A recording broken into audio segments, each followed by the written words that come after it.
hin dheessa namni bakkaaqa maaliif girri barbaada isiniin jedhe wanni isin baruu qabdan ka asillee iyyuu ka achillee iyyuu ka achillee iyyuu jaalala isiitiif miti jaalala umuufiraa oliif miti jaalala reeditiif miti dantaa mataa ofiitiif dantaa baay'ina namni isaan hordofu fooloworiitiif garuu immoo dantaa keessan kana keessatti ilmooti yanarraa miidhaa jirtan isiin akka ilmoo ofiin guddifanne gochaa jirtan maraachanii jirtan isin maan sun anammoo garaana jabeessaa jirtan maaliif ani intaloota na ofii kiyya qullaa deemee achitti osoo adda baanee jirru akka nugusaatti deemi dalagadhu jechuun hin wallaallan deemi dalagadhu akka namaatti jiraadhu jechuun hin wallaalle baran kaleessa hojii nyaannee hojii dhuyne har'a jireenya baqaa keessatti argite hireen adda nu baastullee namaa gadi ta'uu hin qabdu jedhee namaa olitti sii jiraachisaa jiraan. Ilmi namaa akka horiitti mana horii kireeffatee nama 10 hin gala kophaa isii jiraachisaa jiraan kophaa isii mana guutuu appaartaamaa guutuu kireessefi appaartaamaan biyya kanatti birrii meeqa akka ta'een beektan fooqii guutuu jechuudha. Mana kifilii 2 ka qabu saalonii ka qabu mana fincaanii ka qabu mana seeftii qabu har'a garuu ofii isiitii hooleeyyiin jechuudha mana citaa raammoo keessa walirra tuulamtee akka hoolatitti jiraata waa'ee nama seeftiin jiraataa jiru rakkattee dhiyaasa situ rakkoo keessa jira obboleetti rakkoo ta'e keessa bahi situ rakkoo keessa jira bahi rakkoo keessa ofii keetti rakkoo keessa jettee rakkoo nama biraa haasofta kana rakkoon mana viillaa fi algaa siree jireenya kee keessatti ati irra rafteen beekne irra raffisaa jira aanaa bar kana ka gochaa jiru sii miti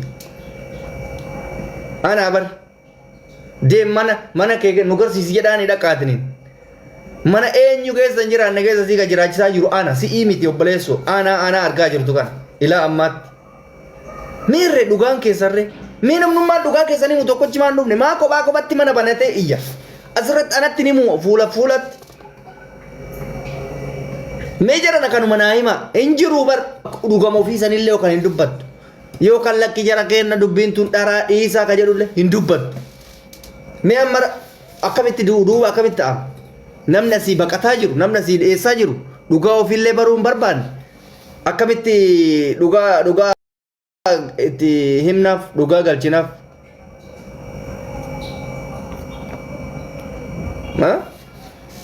mee kanuma naa hima mee dhugaa isiin isinitti mattee jiraam warruma amma hunda caalaa warra arrabsu ammaa naa ayyaamnan dhiisi ka isii rakkoo hin qabu isii dhamaastanii jirtanii dhamaatee waan dubbattu wallaaltee fiigalee calliftee taa'aa jirti warra na arrabsu warra amma akka namitti nasraa'aniin dullattiisan isii fi gara laafoo gannii jedhanii takkallee namitti gannii jedhanii takka suudii kana dhugama qabdu san mee namnummaan irraa bartan maa asii anatti naasufne kijibdanii mana banattanii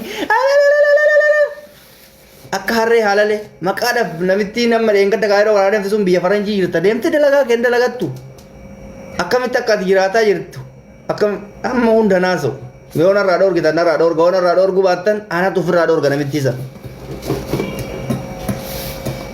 nama keessa asii galchee ofirraa dhoorga moo dhoorgula isinitti madda namatti matan ani ilmoo safuuf adabaan guddatteedha namitti nasraasan shira isiin deemtu anatu beeka gizee baay'ee waan baay'ee jetteeni ani sagalee waraabbadheera mufiraa ooluu natti himteerta akkana godhi naan jette namittiin tun naan jettee natti dubbatteerta sagalee isillee qaba namittii san yoo qabattan qabadha yoo hin qabanne akka oromoottis ta'ee akka itti dhiyaattanitti dhaaba. Seeraa qabbanaa jettee sodaa hin qabaanne koottu reedii akkana naan jedhame akkami akkas akkana ta'amaara nu akkana nutti fakkaate akkami gaafii akkatti nama gaafatan malee haqa baruu osoo hin barbaanne teettanii waa'ee namaa akkamitti haasoftan haqa baruu isinuu haqa baruu barbaadanii akkamitti waa'ee nama tokko haasoftan ayyee amma ila gara laafoon na dhageeffataa raasiin maana dhageeffata dhufee nan gaafattu waan akkanatti haasawsan na gaafatu dhaqabaa bar Inni sirriidha si ammoo gaafatu qaba. Ila amma wanti jiru qeerroo kana dhugaan jiru galchi kuma kana. tokkoffaa irratti qoi ila nama qeerroo lakkoofsa tokko barreeffatu kana nama reefi tan odoo waan takka iyyuu Gara keessa laafuu dubbatu argadhee yookaan naa galchu. qoi Na gara laafoo galchi. ila qeerroon kun amma wallahi nama guddaadha. Garuu jechi inni reefi tana mana sabboonaa keessatti dubbatu waan isallee madaalle waan isallee fakkaanneedha.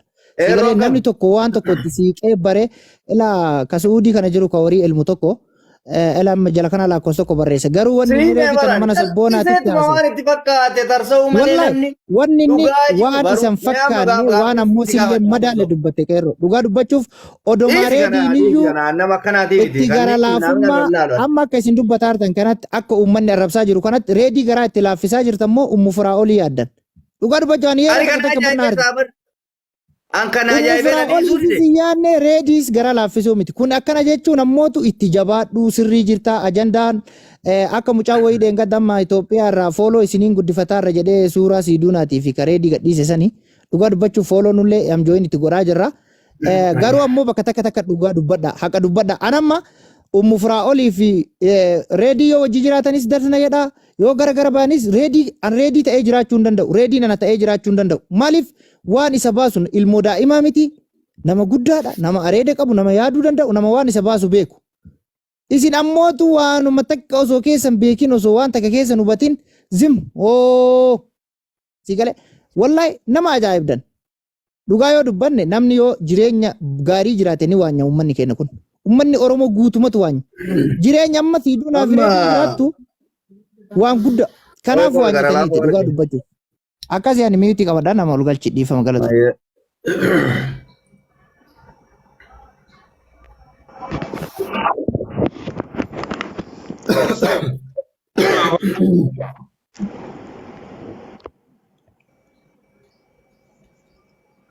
Halo? Assalamualaikum warahmatullahi wabarakatuh. Waalaikumsalam. Akkam reedi jirta? Alhamdulillah fayya. Idan buat biyya sana dhugaa artaani. Sadaqaa gidduu kana dhabe maal dhugalee biyyeen na nyaatte amma. Hayya akkam. Daga alhamdulillah. Maaltu jira abbo ma boottan ma ini rakkinni gaafiin jira. Rakkina jira. Waan isinitti matameetu jira. Rakkina jira malaal. Wanno karaa sirriitti naasofna. Namni miidiyaa waa lama barbaada takka haqa barbaada takka girri barbaada. Haqa yoo qabaatte haqa akkanaatu na bira ga'e waan akkanaatu gaafii nu ta'e akkana. Lakka haqa hin qabnu lafti qabbanaa'e akkuma ammati jette sadaqaan dhabamte yoo jette akkas. Dhugaa jiru garuu ammas keessattuu simaa fi nasraa irraa baruu barbaada. Maaliif isintu ajandaa kana deddeebi'ee haasa'a sii galee osoo danda'amee haati dhimmaa kan irraa dubbattan sun as dhuftee immoo natti tola. Maaltu akka itti dabe? Maaliif akka girriin kun uumame? Anatu waa isii godhe moo? Anatu waa isitti hir'ise moo? Anatu isiidha waa gochuu dide moo? Anatu isii jiraachisaa hin jirre moo?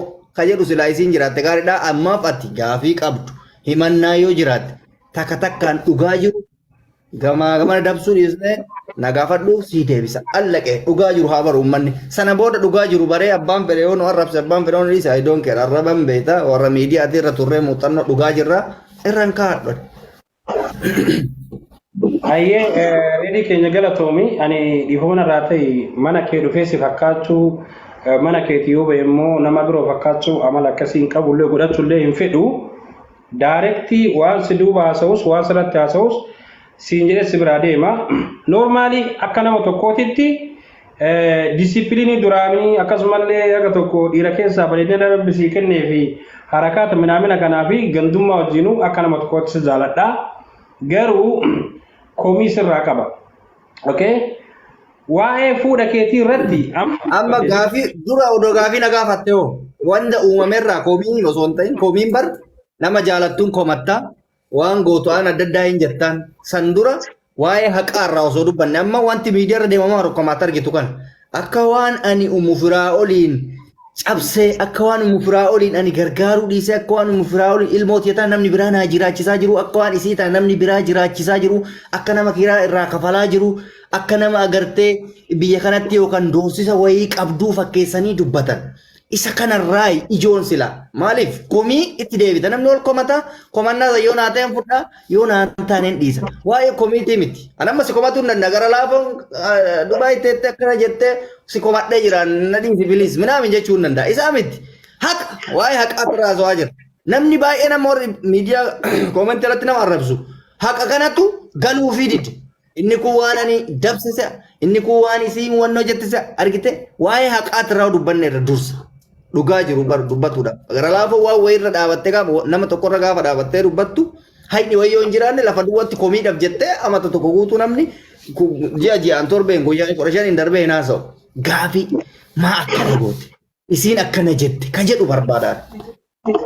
Ayyee bar waan itti nagaa battuu hundaa kallattii maansii deebisaa komii kee dura gaafii deebisi kanaan jette kis okee wanni gisin gaafatanii fi atti waan fixee sababni fakkeenyaaf nama liibirran ture amma illee liibi marran jira moobaayilii birootinii reefuu dhimma kanarratti gaafa ijoolleen isii qarqaaruu deeman qarqaarsi kun bor akkuma mana komatti kana akkuma mana gaafa namni biroo akkanan gaafanneef dhugaa kee guutus baasuu baadhu hanga tokko baasee jira fakkeenyaaf waa'ee manatti cuucamuu keessatti waa'ee wadhabbii keessan akkaataati ana miccitii hunda asoo hin barbaadu mikiraatu namni keenya kun waan waraaba sii galaase akkanumatti yeroo ati sii duunaa fuudhuu hin jiru warra iccitii wayituu hin jiru. Ila amma alaala reedi dhagaye haadha mana keetiiti ana caalaa ati kabajetti qabuu qabda ani immoo kabaja haadha keetii. Kabaja war ana isini malee warka kabaja irraa buusan ammas ila amma kana adda baane malee respect godhaa odoo respect godhuu ni baadhe karaa adda addaatiin isi ilmoo isi diyalle injiraachisu baran akka nama kamiitu deem kaayiroo gaafadhu warri kaayiroo akkamitti akka jiraataa jiru walliifna walliisanii wal quban qaban ani garuu akkasii miti. Dhageeffatu bareedu. Tammesi yeroo ati una fuudhu deemtu okay jechesii waa'ee arsoobatii wal qabatee waa'ee dhiroo namni ati wal qabatee siin jettan masatti yoo jedhee xiqqishuu isii hin bareedullee hin tolullee ani ijoolleen achi keessa naa hima. Omme furaawwan. Ani waan ati jette kun anaaf waa tokko naa galaan jiru. Okay, si galaan jiru? Okay, na dhageeffadhamu. Tokkoof irratti duubarraaf duuba deebi'ee egaa siin galle hawaasni guutuun haa galuufi. Wanni asitti aaree si arrabseef uummanni kun dhageeffatu. Ani adabaan bira guutuu barbaade takka biraan kutu amma. Kutin abbo ani akabar ani baru waan iccitii jettanii haasoftan kanatu anaafuu iccitii ta'e maalinni wanti jiru hundi waan ifaadha. Waan ani si himee dhooqatti bar. Rakkoodhaan sitti aaree sirratti duuluuf ati haadha osoo haadha manaa qabdu warri kaayiroo guutuun hin beekaa ka dhoysaadha mucayyoo harargee as dura jaalattee jaalalaa wajji turte mon turre.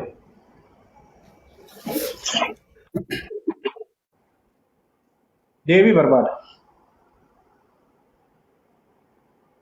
Ayyee haasai. Amma ture hin turre hin haasaya ture hin turre wal jalaa ciibsaa deema.